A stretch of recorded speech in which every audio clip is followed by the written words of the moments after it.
Hello and welcome to another episode of NBRI New Business and Retail Insights from the Center for Retailing Studies at May Business School, Texas A&M University. I'm your host, Venki Shankar, Director of Research and Coleman Chair Professor of Marketing. It's my distinct pleasure to welcome our guest today, Dr. Maura Scott, who is Persis E. Rockwood Professor of Marketing in the Department of Marketing at Florida State University College of Business.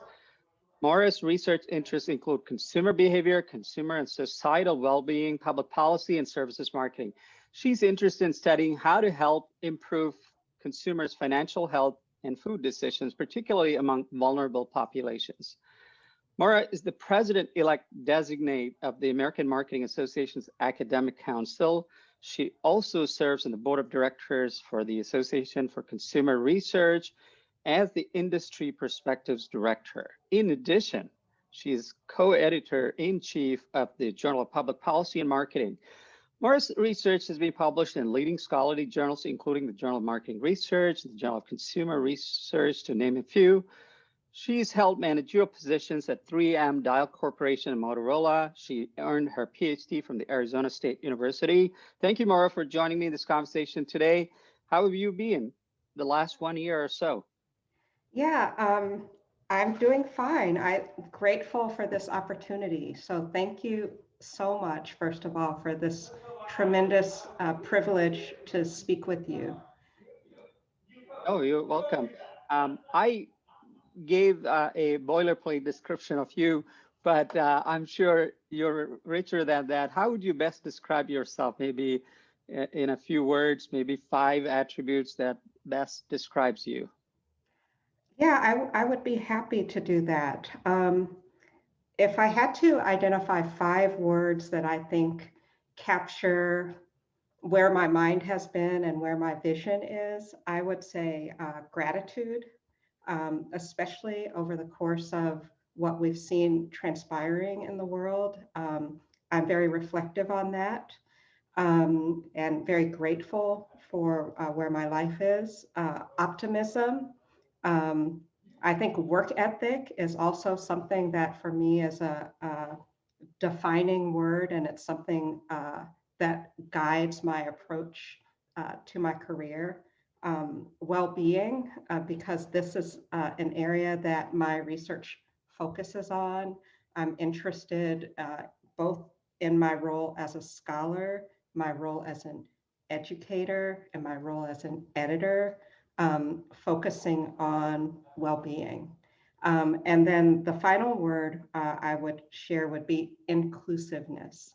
And hopefully at some point we'll get to talk about some of the strategic work that I've been doing with the Journal of Public Policy and Marketing, because this inclusiveness was actually the foundation for the strategic plan that my co-editor and I used as we built up our pillars for the journal and that we've been enacting in that regard. So those are the words that are always I'm carrying with me as I kind of get through my workday and get through my life.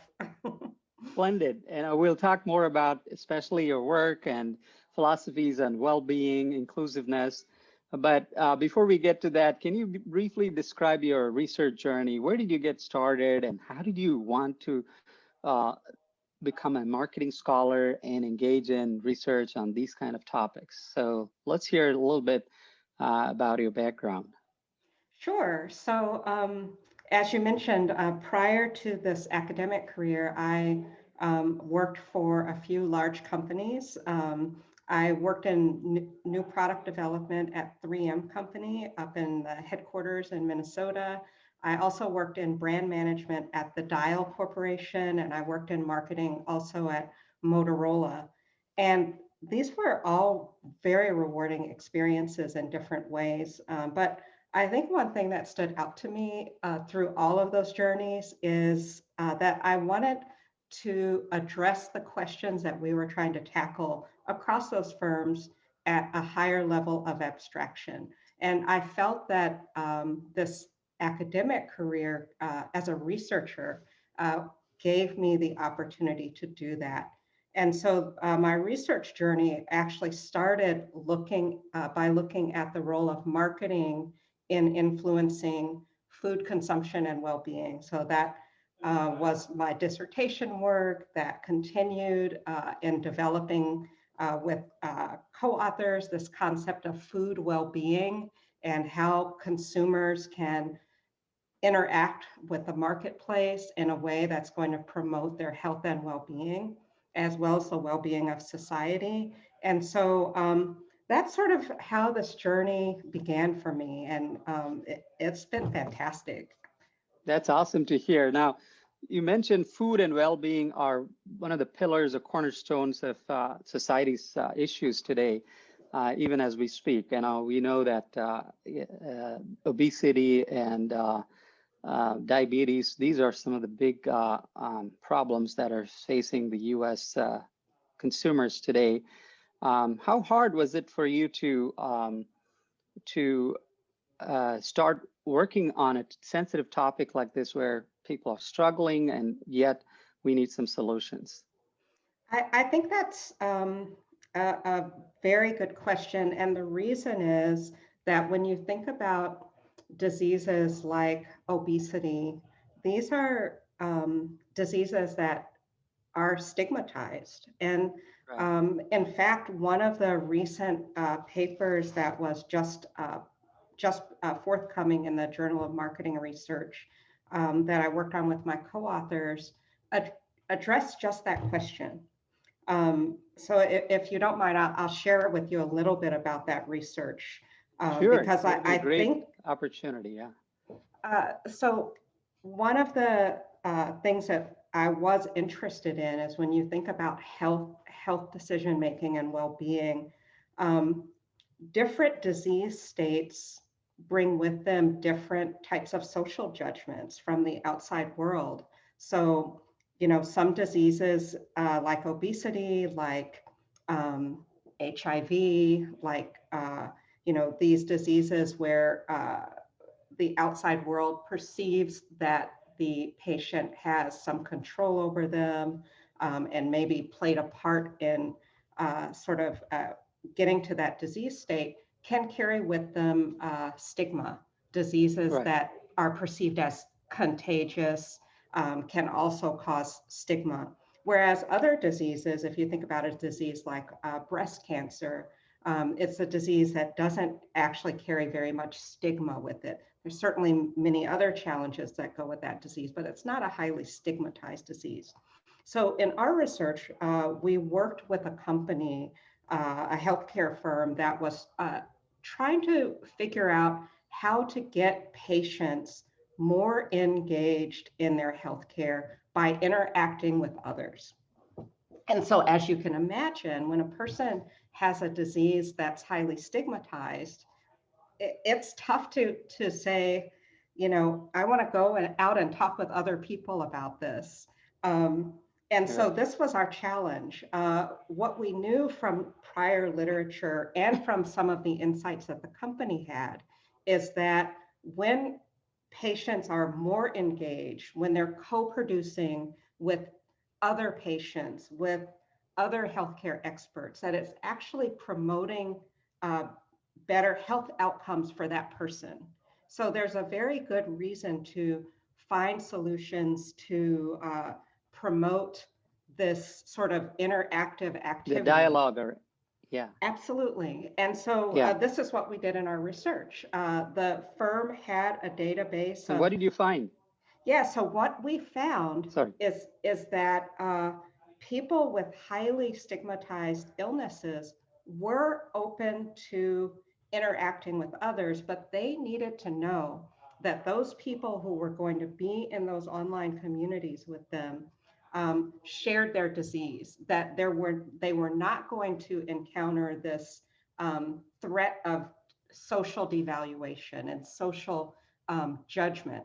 The other really important piece that we found through that research is that people who have these highly stigmatized diseases were also more vulnerable to what we call high risk, high reward solutions. So they were willing to take big risks in order to get out of that disease state, even if those risks came with, even greater risk of health problems. And so getting into a community to talk about solutions that are maybe in the person's best interest is something that was really important. So that was a really exciting project that uh, allowed me to bring together some of these things that were weighing on me as a scholar, and also that I felt could truly help to make people's lives better. And that's very interesting because in this day of social media and social age where people are constantly on one media or the other, how does this fact that they can engage with admittedly a community that also shares some of these issues, how does that really play out? Are people more open to come out and discuss this in those forums, or people are still stigmatized and reserved about it? And what do marketers have to do, whether it is a marketer of healthy food or marketer of healthcare solutions? What do they have to do to get people to be more engaged in this so that they can find better solutions? Yeah, I think that's a great question. I think one of the things that companies must do is make it clear to the customers, to the patients, that this is going to be a very safe environment. So it's an open environment, but it's going to be a judgment-free environment. And that maybe there are some sort of protections built into the system to encourage fruitful dialogue among the people who are in the group. Right. That brings me to the issue of technology in here, right? You also do some work on, uh, robots, humanoids, and so on. Because one of the trends that we notice now, consumers are increasingly dependent or using these devices, all types of mobile devices, wearables, smart speakers, which are reminding. What is the role of those kind of devices in helping people get well, stay well? Because one of the constant tension is that if you have a smart speaker like Alexa, which reminds you, or Siri, which tells you to take your prescription medications, it's kind of good, but at the same time, it could be annoying and nagging to a certain extent. And if a Siri or an Alexa tells you, "Hey, you're consuming too many cookies," or you are buying too much of dessert in your grocery shopping today. So, what do you think is the role of these smart speakers or devices in helping uh, consumers deal with this problem? Yeah, I'd like to talk about that twofold. So one of the projects that we currently, our team has underway right now is looking at exactly what you just described. You said like, well, Siri and Alexa are doing these things for us. And when we give these objects names and personalities, essentially what we're doing is anthropomorphizing them. We're imbuing these human-like characteristics on something that isn't actually human. And what we are finding, we had a chance to look at fitness trackers. So wearable fitness trackers like an Apple Watch or a Fitbit, for example. And we were able to give people in our study these fitness bands to wear over time. And we were interested in two elements of that. The first element has to do with exactly what you're talking about, which is like when you hear about something like Siri, or you give this object a personality, there's a lot of good research that would suggest that we like that. We tend to be attracted to these objects that are humanized. So if we're presented with an anthropomorphized version of a product and a non-anthropomorphized version of the product, we think that we're going to like this anthropomorphized product more. And this has implications for managers because, we would see more sales. In fact, one of the studies we did, we actually just ran a Google AdWords study to either advertise an anthropomorphized fitness tracker or a neutral one. And what we found is that there were significantly more people clicking on that anthropomorphized one. Customers are interested in that. But we were also interested in what happens over time to health motivation, right? So I like this thing, it's anthropomorphized, I've got it on my arm and I want to get my steps in so that I can be more fit. And, I'm more favorable to that anthropomorphized one coming out of the gate. But what we found is that over time, uh, there's a decline in terms of health motivation. So do I like the thing? Sure. And that encourages this initial purchase. But over time, the health motivation in using the anthropomorphized one drops relative to the neutral one. And so this also could have implications for a company because we want to have loyal customers. It's one thing to make one sale, but we want to maintain a longer term relationship with that customer by having them maintain their motivation and get the outcomes that they want from that product. So I think that that's an interesting example from the standpoint of it's important as a manager to think very carefully about how technology is rolled out to consumers and what that means, not just for the short term, but also over the long term in terms of having like this cradle to grave relationship with a customer. Right, that makes a lot of sense. But let's unpack it a little bit more. Now, you mentioned that over time, people lose health motivations.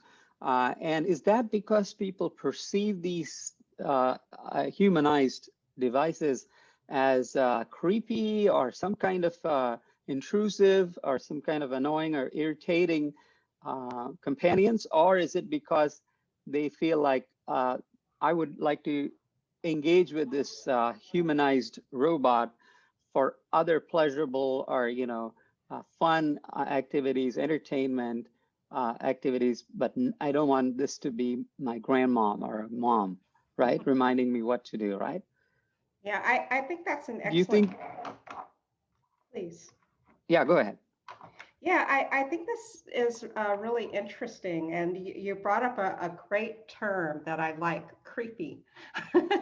And in fact, we've done some research with humanoid robots in healthcare services, among other services, but also healthcare services. And we know that one of the things that happens to people when they are encountering a humanoid robot, a robot that has arms and legs and a face and eyes and is supposed to be sort of like a person.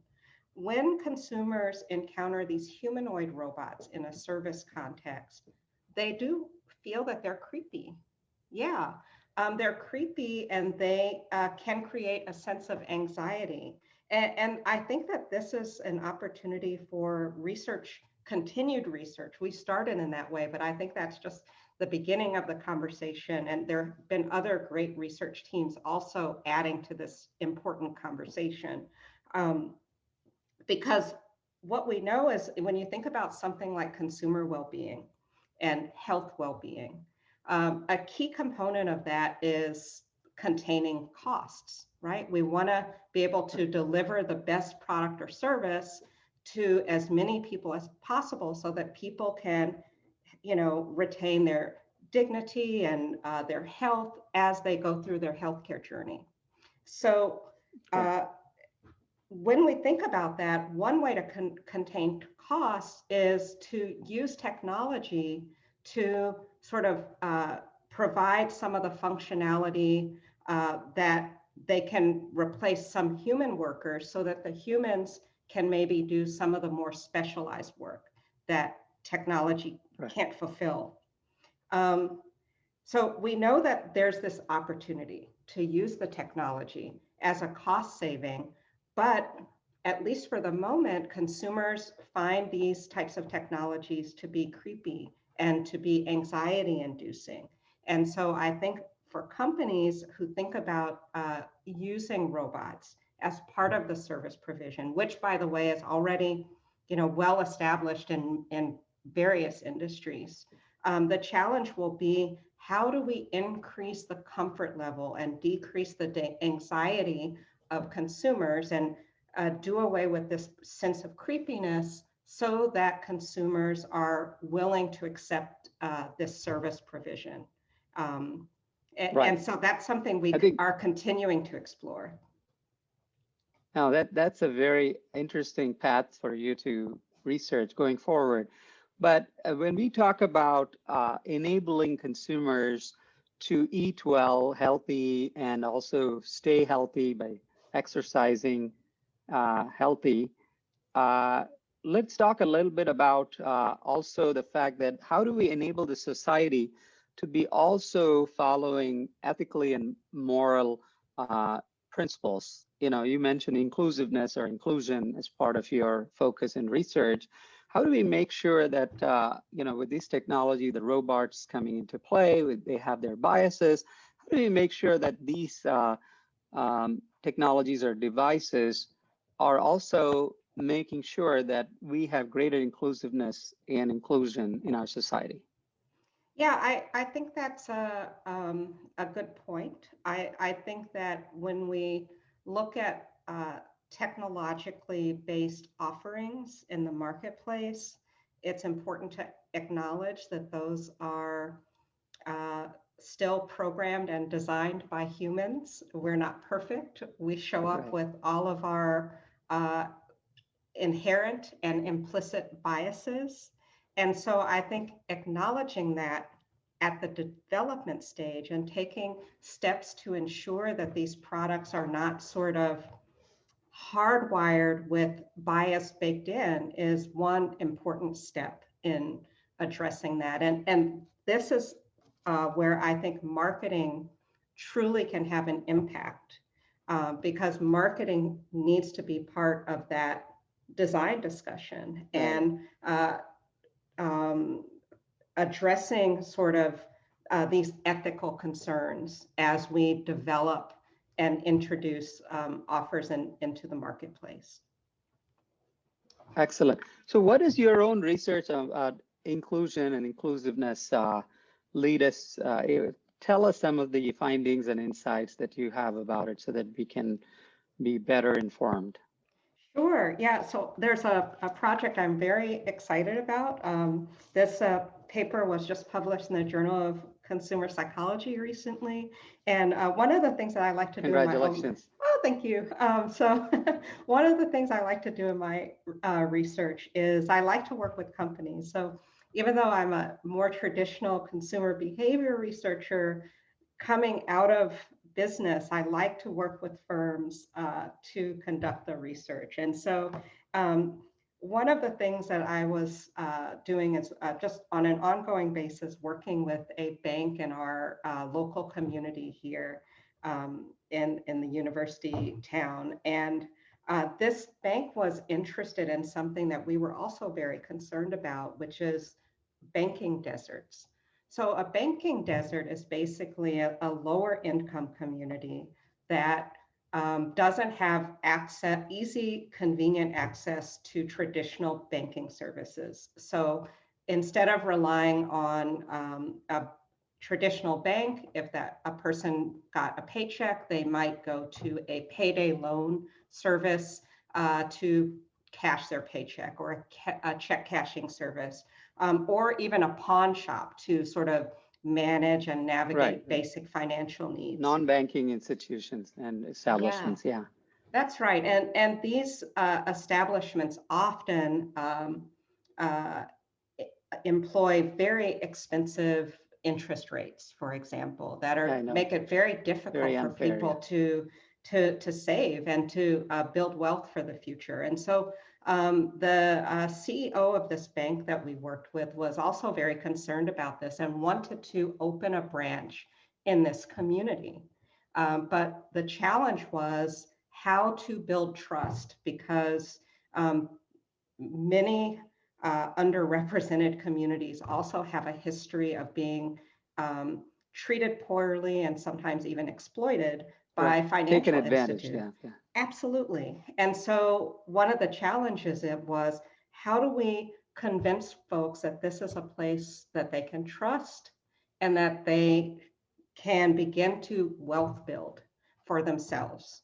And one of the interesting things that we found, we did some field experiments where we worked with clients of this bank in the banking desert, as well as clients in their other branches, is we found that the consumers in the banking deserts were concerned about their own financial well-being, but they also were interested and concerned about whether that bank was going to also support their community. So they had Very this nice. need for communal financial well-being, right? So for a Very bank nice. to persuade customers to build a relationship, those customers need to know that you're not only supporting me, but you're also supporting my community. Supporting the entire community. Not the same for the non-banking desert communities, because they're kind of like, our communities are flourishing. If I don't use this bank, I use another bank.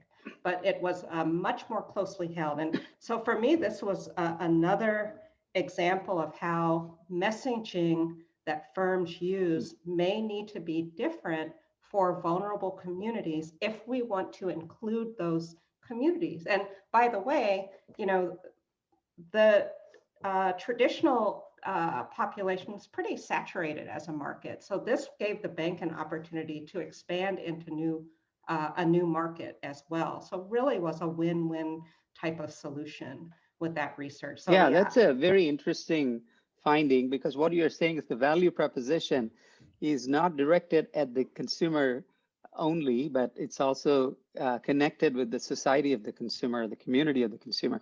And you can apply this to other areas, not just in banking. If you think about inclusiveness, for example, in hiring, recruitment, and making sure that underrepresented minorities are well represented, the one way to market this would be to, or communicate this would be to say, hey, come and join our team. We have plans to recruit more people from your community, or more people like you, so that you can feel comfortable or trusted at home. So it looks like your finding is very generalizable across situations. Would you agree? I think so. I certainly hope so. And I'm looking forward to continuing to explore that area in the future. That is awesome. Now, looking forward, what are some of the areas or topics that you think require further research, or what are some of the topics that you yourself are working on going forward? If you could just look toward in the next 3 to 5 years. Absolutely. So one of the things that I have been thinking about is the Journal of Public Policy and Marketing. Right. So I just started this editorship in July of 2020, and it's a 3-year term. And one of the reasons that I wanted to take on this role is I feel that one of the things that will be important for us over the next 5, 10, even 20 years is this interrelationship between consumers, organizations, society, and government and policymakers. Right. And we've seen this play out, I mean, in a very vivid way over the last 12 months, right? Right. And so as we thought about, what does this future look like? What does this future look like for marketing, public policy, individual and societal well-being? Yeah. For us, the foundation of this was inclusivity. And as we built out our strategic plan for the journal, we decided that inclusivity was going to be our calling card. So Excellent. specifically, what we were interested in is hearing about perspectives from outside of the United States. Okay, very good. A lot of what we understand in the marketing research around marketing and public policy grew out of working with some of the important agencies that shape, influence consumer well-being in the United States, like the Food and Drug Administration, like the Federal Trade Commission, for FDA, example. Yeah. Now, what we have focused on is expanding outward and basically opening up our tent. Internationalizing. So you're moving from US centric to a global perspective. That's very good to hear. Keep going. In addition to that, we also know that part of this conversation has to be voices that we haven't heard from in the past. And so we also, as part of our second pillar, was focused on diverse perspectives, bringing in voices from underrepresented communities into the conversation of the journal. And as editors, we took some concrete steps in that direction. Excellent. For example, one of the things I'm very excited about is we've started a curation series, and our inaugural curation for the journal was focused on race, public policy, and the marketplace. And so we pulled together a team of scholars that were a global team who have been thinking about these topics for decades to talk about what do we know today and what do we still need to understand from a research standpoint. And I'm excited because I feel that this is going to help to kick off maybe a renaissance of research in the area of, what can we learn from underrepresented communities? How can firms connect with these communities in a way that is good for the company and also makes communities and individuals in those communities feel valued and respected. And I feel that this is in everyone's long-term best interest. Yeah, I think that's a great initiative. I've got to applaud you and your team for that. Now, you mentioned that nothing could be more appropriate at this time than that, because we've facing a public health crisis that calls for better food consumption, that calls for better practices, health practices, that calls for more inclusivity, that calls for more diversity and equity, and making sure that we as a society, as a group, progress together. And I appreciate you looking at the international dimension as well, bringing diverse cultures also into play. Now, good to hear that this is where you're moving forward, or where you're seeing the growth might be. Let me try to understand you, not as a researcher, but more as a person now. What is Maura Scott like when she's not a researcher or an editor, right? Well, tell us something about what you do for fun. Sure. Yeah. So I count myself very fortunate that my husband's also a marketing professor. And so we get to work together. And one of the, Martin Mende, he's in my department. And so one of the beauties, I think, of working closely together is that we also then have very similar schedules, which makes it very easy for us to not just work together, but also travel together, which is something we both love. I love learning about new cultures. Certainly that influenced my vision for the journal. I think we're all better when we learn from each other, and the more people in that conversation, the merrier. So I like to get out and find out about different worldviews. And in addition to that, I have a very large, very close-knit family that is also sprinkled all over. And so I like to travel and visit them as well. Very good. So you're an avid traveler. Unfortunately, you're grounded a little bit now due to COVID-19, but hopefully things after vaccinations, you may be able to travel a little bit more frequently and safely.